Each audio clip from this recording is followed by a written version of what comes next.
اعوذ باللہ من الشیطان الرجیم بسم اللہ الرحمن الرحیم۔ السلام علیکم ناظرین،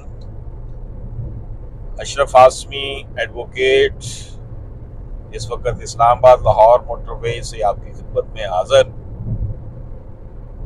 اپنے پیشہ ورانہ ذمہ داریوں سے عہدہ برا ہونے کے لیے ہم اس وقت سفر میں ہیں، اور ہم اس وقت 4 لوگ قانون کے طالب علم آپ کے سامنے ہیں۔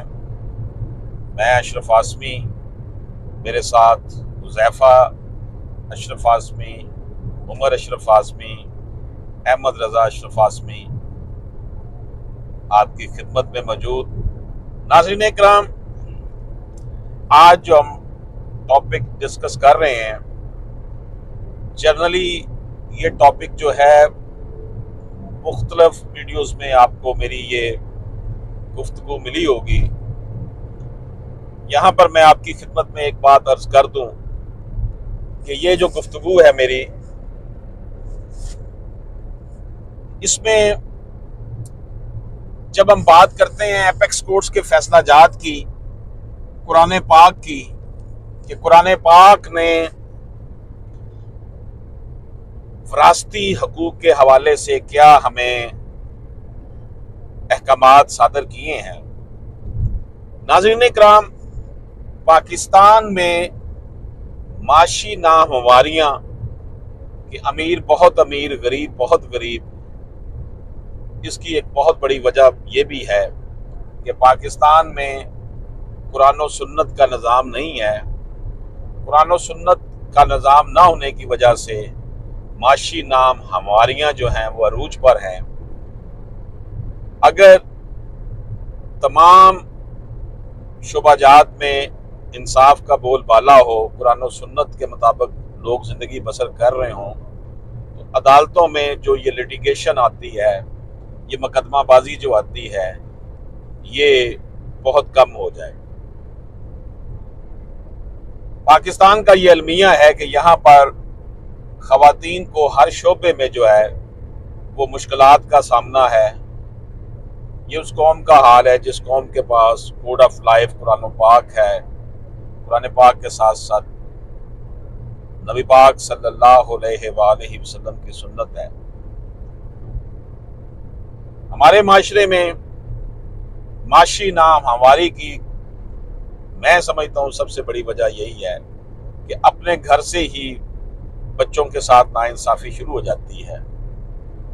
بعض معاملات میں یہ بھی ہوگا کہ بیٹے کو ڈپرائیو کر دیا جاتا ہوگا، لیکن وہ بہت ایکسیپشنل کیسز ہیں، اکا دکا 1-8% ہوگا، لیکن 99% جو ہے وہ زیادتی جو ہے وہ ہوا کی بیٹی کے ساتھ ہوتی ہے، اور یوں اپنے ہی گھر میں اپنے ہی باپ، اپنے ہی بھائیوں کے معاشی ظلم کا شکار ہو کر بیٹی بہن جو ہے وہ اس معاشرے میں مصیبتوں کا سامنا کرتی ہے۔ وجہ یہی ہے کہ قرآن و سنت کے مطابق جو وراثتی حق اس کا بنتا ہے اس کو نہیں دیا جاتا۔ اس کے لیے مختلف ہتھ کنڈے استعمال کیے جاتے ہیں۔ کہا جاتا ہے جی اس کی شادی کر دی ہم نے، جہیز دے دیا، اس کا کام ختم ہو گیا۔ لیکن شادی تو بیٹوں کی بھی کی جاتی ہے، بیٹیوں کی بیٹوں کے اوپر تو زیادہ خرچہ ہوتا ہے، ان کے لیے ریزیڈنس کا بندوبست کرنا پڑتا ہے۔ بیٹا اگر نکھٹو ہو تو اس کے لیے وسائل بھی والدین کو ہی کرنے پڑتے ہیں اگر وہ جاب نہیں کر رہا۔ بیٹی تو بیاہ کر چلی جاتی ہے، کسی اور کی لائبلٹی بن جاتی ہے۔ تو بیچاری بیٹی کو یہ کہنا کہ بیٹی کا حق ہم اس لیے نہیں دے رہے کہ جی اس کی شادی کر دی تھی، اس کو جہیز دے دیا تھا۔ جہیز جو ہے وہ سبسٹیوٹ نہیں ہے وراثتی حق کا۔ اس حوالے سے سورہ نساء میں اللہ پاک نے کھول کھول کر بیان کیا ہے کہ باپ کے وفات کے بعد بیٹی کا کتنا حصہ ہے، بیوی کا کتنا حصہ ہے، بیٹوں کا کتنا حصہ ہے، باقی عزیز و اقارب کے حوالے سے بھی۔ تو معاشرے میں یہ جو ناانصافی ہے کہ بیٹیوں کو ان کی انہیریٹڈ پراپرٹی سے محروم کرنے کے لیے جو ہتھکنڈے استعمال کیے جاتے ہیں، اس میں جناب ان سے دستبرداری کروا لی جاتی ہے۔ نمبر ایک کہ جناب میں دستبردار ہو رہی ہوں اپنے بھائی یا اپنی ماں یا اپنے باپ کے حق میں۔ اب ہوتا یہ ہے کہ ماں اپنے حق میں دستبردار کرا کے یا باپ اپنے حق میں دستبردار کرا کے بیٹیوں سے بعد میں وہ پراپرٹی بیٹوں کو دے دیتے ہیں۔ پھر طریقہ ایک یہ رکھا گیا ہے، یا ڈائریکٹ بھی بھائیوں کے حق میں دستبرداری کروا لی جاتی ہے، یا پھر طریقہ یہ ہے کہ جناب ہبہ کروا لیا جاتا ہے، گفٹ کروا لیا جاتا ہے، بھائیوں کو گفٹ کر دیا، یا گفٹ جو ہے وہ ماں کے نام کروایا، ماں پھر آگے بیٹوں کے نام کر دیتی ہے۔ پھر جناب ایک طریقہ یہ رکھا جاتا ہے جی ہم نے اس کی رقم دے دی ہے، بے کر دی ہے، خرید لی ہے، ہم نے اس کو پیسے دے دیے، اس سے خرید لی ہے۔ پھر جناب یہ کہا جاتا ہے کہ جناب ہم نے اس حوالے سے خانگی تقسیم کر لی ہے، تملیک کر لی ہے، آپس میں بیٹھ کے سیٹلمنٹ کر لیا کہ یہ ہم اس کو دے رہے ہیں، بیٹی کو اگر دینا بھی ہے تو بہت تھوڑا سا کچھ دے دیا۔ ان ساری چیزوں کے حوالے سے یہ سبسٹیوٹ ڈھونڈے گئے ہیں بچیوں کو، بیٹیوں کو، بہنوں کو وراثتی حقوق سے محروم کرنے کے لیے۔ یہ سب قرآن پاک، قرآن و سنت کی جو واضح ہدایات ہیں ان کے خلاف ہیں، شرعی طور پر بالکل خلاف ہے۔ اور کانسٹیٹیوشن آف پاکستان کی جو پبلک پالیسی ہے اس کے بھی خلاف ہے یہ سب کچھ، کہ آپ ان کا جو حق وراثت ہے وہ ان کو نہیں دے رہے، ان کا جو پراپرٹی ان کی جو بنتی ہے اس سے ان کو محروم کر لے ہیں۔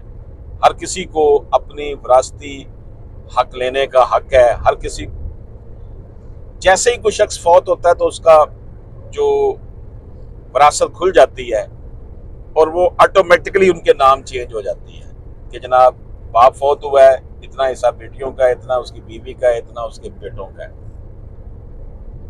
لیکن بھائی جو ہیں، بیٹے جو ہیں وہ دبائے رکھتے ہیں اور بیٹیوں کو جو ہے نا وہ مشکلات کا سامنا کرنا پڑتا ہے۔ اب یہ ساری باتیں جو ہیں معاشرے میں نفوذ پذیری کے حامل لوگوں کو ان چیزوں کو اٹھانا چاہیے۔ علماء کرام کو، جو سوشل میڈیا ایکٹیوسٹ ہیں ان کو، اساتذہ اکرام کو، ہمارے سلیبس میں یہ بھرپور طریقے سے شامل ہونا چاہیے کہ بیٹیوں کو وراثتی حق سے محروم نہ کیا جائے۔ اس حوالے سے واضح ہدایات ہیں کہ یہ اللہ کی حدود ہے، تو جو اللہ کی حدود توڑتا ہے گویا کہ وہ کفر کرتا ہے، اس کی بخشش نہیں ہوتی۔ تو وراثتی حق سے محرومی جو ہے وہ انتہائی خطرناک ایلیمنٹ ہے۔ اس حوالے سے سپریم کورٹ آف پاکستان کی بڑی واضح ججمنٹس ہیں کہ ہبہ کے نام پر، تملیک کے نام پر، بیع کے نام پر اگر کسی کو اس کے وراثتی حق سے محروم کیا جائے گا تو وہ نل اینڈ وائڈ ہے، وہ غیر قانونی ہے۔ اس حوالے سے honourable chief justice of Pakistan قاضی فائز عیسیٰ کی ججمنٹس ہیں جو انہوں نے 2019 میں دی، جس میں انہوں نے پورا طریقہ کار بتایا ہے کہ جب بھی کوئی ہبہ کیا جائے، ہبہ کی بنیاد پر میوٹیشن ہو، ہبہ کی بنیاد پر کوئی رجسٹری ہو، تو جو لوگ محروم ہو رہے ہیں ان کو نوٹسز جاری کیے جائے اور ان کو بلایا جائے کہ بھئی آپ کا بھائی باپ جو ہے وہ آپ کو ہبہ کے نام پر محروم کرنے لگا آپ کے حق سے، کیا اس کے بدلے میں آپ کو کوئی پراپرٹی دی گئی ہے یا کوئی ٹرانزیکشن ہوئی ہے، کوئی آپ نے اماؤنٹ وصول کر لی ہے، کیا ہوا ہے؟ لیکن اس کے اوپر کوئی عمل درآمد نہیں ہوتا ہے، اسی طرح لیٹیگیشن جاری ہے، قانونی جنگ لڑی جا رہی ہے۔ ہماری عدالتیں جو ہیں، خاص طور پر جو لوئر جوڈیشری ہے، بڑی ہی ویک نظام ہے، کمزور نظام ہے۔ یہاں پر انصاف حاصل کرنے کے لیے لمبا سفر طے کرنا پڑتا ہے۔ بہت ٹائم لگتا ہے، پیسے خرچ ہوتے ہیں. اس آنریبل جسٹس قاضی فائزی صاحب، جسٹس امین الدین صاحب اور اس طرح اور بہت سے جسٹس صاحبان کی اس حوالے سے بڑی زبردست ججمنٹس ہیں کہ جناب ہبا کے نام پر، تملیغ کے نام پر، بیع کے نام پر آپ کسی بیٹی بہن کو پراپرٹی سے محروم نہیں کر سکتے. اگر کسی نے کیا ہے تو وہ نل اینڈ وائڈ ہو جائے گا. اب یہ کہا جاتا ہے جی ہبا اس نے اپنی زندگی میں باپ نے بیٹوں کو کر دیا ہے تو وہ تو اس کی پراپرٹی تھی، جس کا جی چاہا اس نے دے دی ہے. یہی تو مسئلہ ہے کہ آپ کسی کو کسی کے فیوچر بینیفٹ سے محروم کر رہے ہیں، تو اس کے لیے آپ ہبا کا سہارا لے رہے ہیں، تملیغ کا سہارا لے رہے ہیں، بیع کا سہارا لے رہے ہیں، دستبرداری کا سہارا لے رہے ہیں. یہ غیر قانونی اور غیر اسلامی ہے. اب یہاں پر سوال یہ پیدا ہوتا ہے کہ ہماری جو سول کورٹس ہیں، ٹرائل کورٹس ہیں، وہ ان چیزوں پر عمل درآمد کیوں نہیں کرتی؟ وجہ صرف یہی ہے کہ ہمارے جو ٹرائل کورٹس ہیں، ہمارے جو سول ججز ہیں، ان کی ٹریننگ ہی اتنی ہے کہ جناب جس کا مال ہے اس کو دے دیا گیا، اس کی مرضی، کوئی کون اس کو لے سکتا ہے. ایسا ہرگز نہیں ہے. اگر سول کورٹ میں، ڈسٹرکٹ کورٹ میں آپ کے خلاف فیصلہ ہو بھی جاتا ہے وراثتی پراپرٹی، تو ہائی کورٹ کانسٹیٹیوشنل کورٹ ہے، اس نے آئین کے تحت ساری چیزوں کو ایویلیویٹ کرنا ہے. آپ کو آپ کا حق ضرور ملے گا، لیکن اس کے لیے آپ کو ہمت کرنی پڑے گی، حوصلہ کرنا پڑے گا. آپ کو جو ہے وہ آگے بڑھ کر ایک لمبا سفر طے کرنا پڑے گا جس میں رکاوٹیں ہی رکاوٹیں ہیں. اگر تو آپ نے حصہ لینا ہے، اپنا وراثتی حق وصول کرنا ہے، تو پھر تکالیف ضرور ہے، پیسہ بھی لگنا ہے، ٹائم بھی لگنا ہے، صبر بھی چاہیے، کیونکہ پاکستان کا جو جوڈیشل سسٹم ہے انتہائی ویک ہے. لیکن اس کا مطلب یہ نہیں ہے کہ ہم ہار کر ہاتھ پہ ہاتھ رکھ کر بیٹھ جائیں. امید، اللہ تعالیٰ کہتا ہے کہ میں امید ہوں، ناامیدی کفر ہے. بینگ اے مسلم ہمارا یہ فیتھ ہے کہ ہم نے آگے بڑھ کر اپنے حق کے لیے فائٹ کرنی ہے. تو اس لیے ریسنٹلی بھی سپریم کورٹ کا جو لیٹسٹ فیصلے ہیں اکتوبر 2023 کے، اس میں بھی لیٹیگیشن میں مصروف کر کے یہ الزام لگا کے کہ جناب یہ بچی میری بھتیجی نہیں ہے، میرے بھائی کی اولاد ہی نہیں تھی، تو یہ پیٹرنل انکل نے، چچا نے جناب کیس کیے رکھا اور اس کو 20-25 سال پراپرٹی سے محروم کر دیا. اس حوالے سے honourable supreme court of Pakistan نے فوراً پھر ایکشن لیا اور اس کو اس کا حق دلوایا. ڈپٹی کمشنر کو آرڈر کیا کہ اس کا حق فوراً اس کو دلوایا جائے. تو یہ مختلف ایشو بنا لیے جاتے ہیں، حتیٰ کہ ایسے بھی معاملات ہیں کہ وہ کہا جاتا ہے جی یہ تو ہماری بہن ہی نہیں ہے، ہمارے تو بہن ہی کو نہیں تھی، یہ تو جعلی کاغذات ہیں. یعنی کہ دنیاوی دولت سمیٹنے کے لیے سگی بہن کو، سگی بیٹی کو اپنی بہن بیٹی ماننے سے انکار کر دیا جاتا ہے. اس سے بڑا ظلم اور کیا ہو سکتا ہے؟ لیکن اسی فریم ورک میں رہتے ہوئے، اسی معاشرے میں رہتے ہوئے، اسی سسٹم میں رہتے ہوئے ہم نے اپنی کوششیں جاری رکھنی ہیں.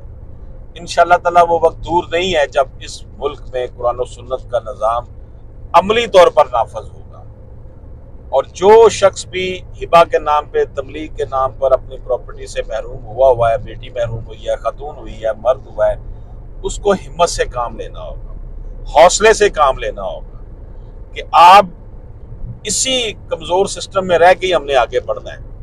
اگر سول کورٹ، ڈسٹرکٹ کورٹس آپ کے خلاف جاتی بھی ہے تو ہائی کورٹ کانسٹیٹیوشنل کورٹس ہیں، وہاں پر اس کا براڈر سینس میں ایویلیویٹ کیا جاتا ہے معاملات. انشاءاللہ انصاف ضرور ملے گا، لیکن اس کے لیے آپ کو ناامید نہیں ہونا. آپ نے آج امت مسلمہ جس ہماگیر زوال و انحطاط کا شکار ہے، مسلمان ممالک میں نام کی جمہوریت ہے، مسلمان ممالک میں قرآن و سنت کا عملی نفاذ ہمیں نظر نہیں آتا. لیکن وہ ممالک جن کو ہم کافر کہتے ہیں، امریکہ، یورپ، برطانیہ میں دیکھیں، سماجی انصاف آپ کو نظر آئے گا، عدالتی انصاف نظر آپ کو آئے گا، اداروں میں انصاف نظر آئے گا. اپنی حد تک انہوں نے اپنے لوگوں کی، اپنی عوام کی فلاح و بہبود کے لیے جو ہے وہ بھرپور جو ہے وہ کام کیا ہے۔ تو صرف انہوں نے عملی طور پر وہ چیزیں اپنائی ہوئی ہیں جو قرآن و سنت جس کا ہم سے تقاضا کرتی ہے۔ تو پھر عملی طور پر صرف یہی ہے نا، خرد نے کہہ بھی دیا لا الہ تو کیا حاصل، دل و نگاہ مسلمان نہیں تو کچھ بھی نہیں۔ تو ہم نے لا الہ تو پڑھ لیا ہوا ہے، نام کے مسلمان بنے ہوئے ہیں، لیکن عملی طور پر جو ویلفیئر نظر آتی ہے، جو معاشی سماجی انصاف نظر آتا ہے، وہ وہاں نظر آتا ہے جن کو ہم کافر کہتے ہیں۔ تو اللہ پاک جو ہے وہ امید کا نام ہے، حوصلے کا نام ہے۔ ہمیں امید کا دامن ہاتھ سے نہیں چھوڑنا، ہم نے حوصلے سے کام لینا ہے، پڑھتے رہنا ہے۔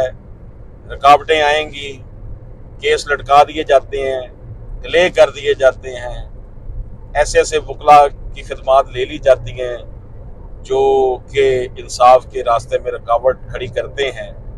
لیکن جب ہم یہ تصور کریں گے کہ اللہ سچ کے ساتھ ہے، اللہ ہمارے ساتھ ہے، کیونکہ ہم نے قرآن و سنت کے مطابق بات کر رہے ہیں، تو پھر ہمیں اس بات سے ڈرنے کی ضرورت نہیں ہے کہ موت ہمارے اوپر آ پڑے یا ہم موت کے اوپر جا پڑیں۔ اللہ پاک ہم سب کا حامی ناصر ہو۔ لاہور اسلام آباد موٹر وے سے اپنے ساتھیوں جناب عمر آسمی، حذیفہ آسمی، احمد رضا آسمی سے اشرف آسمی ایڈوکیٹ اجازت چاہتا ہے۔ اللہ حافظ۔